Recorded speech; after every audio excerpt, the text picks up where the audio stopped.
Hello everyone. Today I'm going to talk about Expedition 33 and about retro gaming and what actually happened to gaming recently. Like why modern gaming seems so stale and is not really that impressive anymore compared to, well, the classic games that we all know and love. And the reason I want to talk about this is, well, genuinely because Expedition 33 kind of reawakened something that we all thought was lost to gaming, which is creativity. First of all, if you're here and want to know just if Expedition 33 is worth buying, I'm going to tell you right now. If you spend or if you want to spend some money on a game this year, this is Expedition 33. Honestly, for me personally, unless Ghost of Yotei somehow does a miracle, this is just going to be my game of the year, and probably is going to be a lot of people's choice for game of the year. Yes, it comes from a very small game dev team. Yes, there are some step backs to how the characters move, to some of the things, but the game in total is a masterpiece, and there's no way around that. And really, that's what created this video to begin with. For those that did not play Expedition 33, I would genuinely recommend you to get out of the video because I'm going to talk about a lot of spoilers. I'm not going to talk about anything else in the game and like to review it per se. I'm just going to say it's an absolutely amazing game. It's a masterpiece, and you should buy it and play it. Now, I played it with the Game Pass, so you can also do that if you do have it. I do recommend it. It's absolutely worth your while, and even more. Actually, I'm playing it still after finishing the game. It's just that good. What's the video about? The first part is about Expedition 33 and its ending. What was the ending actually about, right? We have a choice at the end, which, some people like that, some people don't like that. I personally love that, especially when it's a choice that actually means something. And this game makes you choose. All right, the choice is very simple, right? You have Maelle's choice or Verso's choice. We all know that at this point, and they are very contradictory in a lot of ways. Right? First of all, what happens is I'm going to take Maelle's story, for example, right? So Maelle is actually Alicia. It's actually a paintress from the real world. And she was in this painting because she tried to stop her mom, but because her mom is so powerful, basically what happened was she was sucked in, forgot everything, and became Maelle. And this is, Maelle basically lives for years and years in this world. And she meets Gustav, she meets Luna, she meets Sayel, she meets basically everyone in this world. And at the end of the game, she is confronted with the fact that she is actually a real person in the real world, and everything she's been living up to that point was fake. And to make matter a little bit worse, in the real world, she is basically blaming herself because of her brother's death. So her brother died because she was too immature. We don't know a lot of aspects about what happened. We just know that basically Verso had to burn the house or had to burn himself in the house or something like that, which also had a lot of ramifications on Alicia's body, aka Maelle, in the real world. So she cannot really talk. She's missing an eye. She's scarred. Her family basically feels sorry for her in a lot of ways. And of course, her family is basically destroyed because of what happened. And because they lost their son, they lost Verso.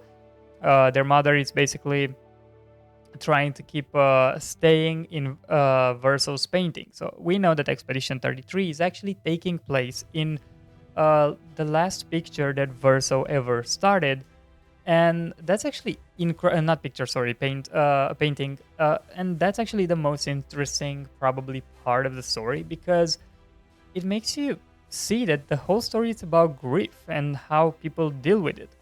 Now, their mother, cannot actually get around the fact that she lost her son.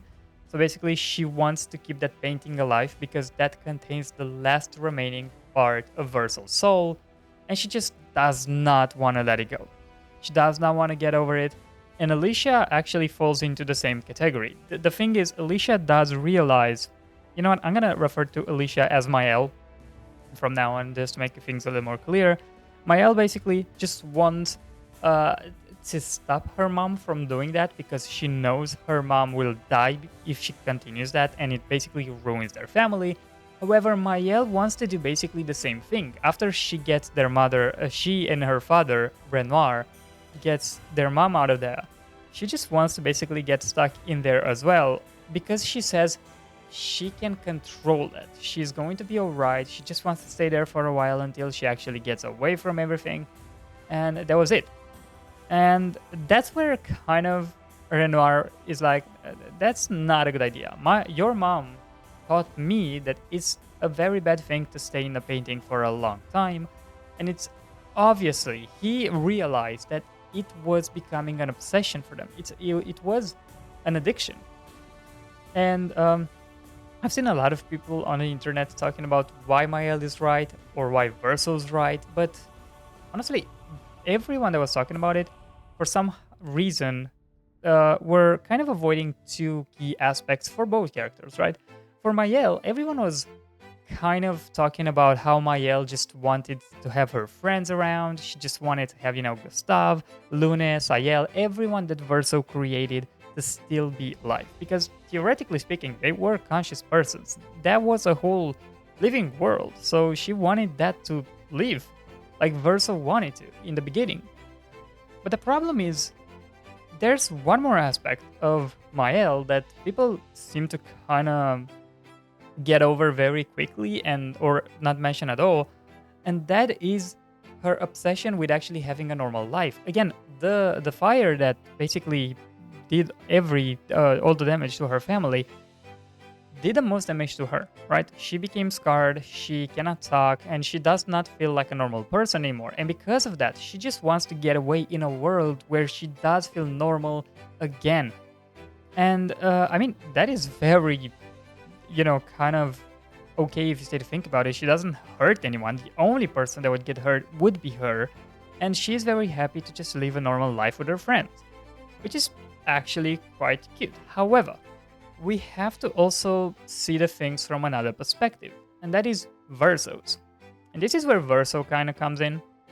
You can see from the moment, like very close to the end of the game, that Verso starts acting very strange. Before fighting Renoir for the first time, before fighting the Paintress, when we defeat the Paintress, and even when we fight Renoir the second time, and also we meet this kid with no face, like we do, in this entire world, that basically keeps saying that maybe Renoir is right. Maybe we should stop this painting. And Verso keeps being very sketchy in a way. Like, you know what he's thinking, but you just want to be like, I don't really know why he wants this, right? Because it's pretty obvious, and it's made pretty obvious when the Paintress kills, when the Paintress is killed, because you see Verso having a letter from Maelle from the real world, right? A letter that she basically says, if you want to share this with Maelle, that's fine. If you don't want to, it's okay. It's your choice. And Verso never wants to show Maelle and basically like tell her, look, you're from the real world. You're not from here. This is all a made-up world, and you should, stay away from it. Verso basically does this to protect her sister. Now, a lot of people come to this battle, right, between moralities, right? Basically, Verso is now feeling like, okay, this is kind of weird, right? I know now she's real because Maelle does tell him she's real. She brings the team back after they die, and Verso is like, I don't think that's good. We do know that this will kill you. We know that you never got over the fact that I died, and she clearly could never get over the fact that she, has to live with the way she is right now. She just wants to kind of deny, actually not even deny that, but like ignore that completely and just live in this makeup world where she can do everything, she can create everything she wants, and she can be however she wants. Which brings us to the fact that, to the question, like, is it that wrong? Is it wrong to live in a fake world and have this fake happiness if it still makes you happy. And of course, this is where people's morals have to, make the choice. I personally side with Verso. I think the real world and the truth, even though it hurts Maelle, and even though it basically could, be bad for everyone that lives in Lumia and everyone that lives in this makeup world, it's just a fake thing. It's just fake. And even more than that, again, something that a lot of people ignored when talking about Verso's story is the fact that Verso wants to just be alone. And people do talk about the fact that Verso wants to be alone, but it's not just that, right? So Verso just wants to stop painting. He's doing that for years at this point. People don't let him get out of the painting because people don't destroy the painting. Again, the last piece of his soul is in the painting. And he, at the end, just says straight up, like, I don't want to paint anymore. I just want to be free. And this is where they collide, right? Maelle just wants to keep the world, which means also keep Verso in there because she needs him to still paint if the world has to, continue. Or Verso's side that says, look, you have to stop. You have to get over the fact that I died, that you are the way you are, and that is it. And it's just this complex kind of story between two very developed characters. I personally think Verso is right, as I just said, right? So I think he is right to basically help Maelle, because this is actually what people are forgetting. Verso sacrificed his life for the sake of Maelle already. He just basically killed himself to do this. And it's obvious that, even though a lot of people think he's committing genocide just to be free, I think it's a lot more than that. He just wants his family to be happy. And he wants his sister, his little sister, to just be alright, just get over the fact that, what happened, and live a happy life. And he knows that as long as she still stays there, it will never happen. As long as she's in the painting, she will never get over the fact that he died and over the fact that she, is scarred for life. So he actually doesn't want to commit this genocide just for his sake. And by the way, he does know he's wrong. He is sad that he has to do it, but he does realize that it's the only way to save his sister mainly, and to basically stop himself and be free forever.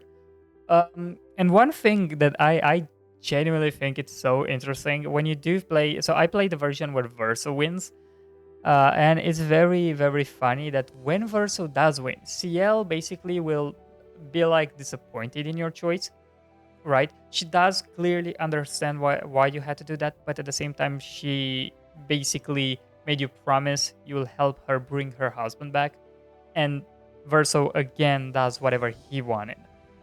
And then there's Luna, that even though she knows she'll die, she clearly is sad because of that. She is never really criticizing Verso, and she's never against it. She really kind of believed, like, yeah, that is the right choice. Look at it however you want, but at the end of the day, there's a real world, and this is a painting, and you should actually kind of make that clear. So I personally think Verso is right. I know a lot of people keep saying that none of them are right, and yes, I can understand the point of view that it's made, but at the same time, Verso is right, okay? Let's be honest. He just makes the choice not only for himself, but for his family as well. And yes, I do completely understand what people are saying, right? So, imagine our world, right? There's this painter, let's say God, will just show up and be like, you know what? I'm tired. I just want to take a break and I have to delete everything. Would it be fair for him to want to do that, but kill everyone? Is that morale? Is that good? Well, that's for every person to decide, because honestly, no matter how I answer this question, yes, for me is right, because, look, you created all this, and at the end of the day, yes, you are responsible, but at the same time, it's like you should not be trapped in here if you don't want to. And that is what happens, by the way, if you do play as Maelle. So I did look up at her ending. I didn't play it because it was just too much. And I really didn't want to play as Maelle for that. But basically, this is what happens. She will basically trap Verso in there. And to make things a little more interesting, you do see Verso being old, which means in her ending, which means that he's trapped in there for years. Like, my man was not let go at all, which is crazy, right? Because that is not, no matter how you will excuse that, that is not okay. And again, Verso is at least sorry for, having to do what he has to do. Maelle is never regretting it though. Maelle is just like, you know what, I think I'm right. Like, at the end of the day, I just want my brother to be okay, and if I have to trap him inside this place, I will do it. It's just the right thing. And she keeps going with her theory and with her story forever, basically. Um, but yeah, that is what Expedition 33 makes you choose. I do believe Versal's right. So yeah, that was it. Bye.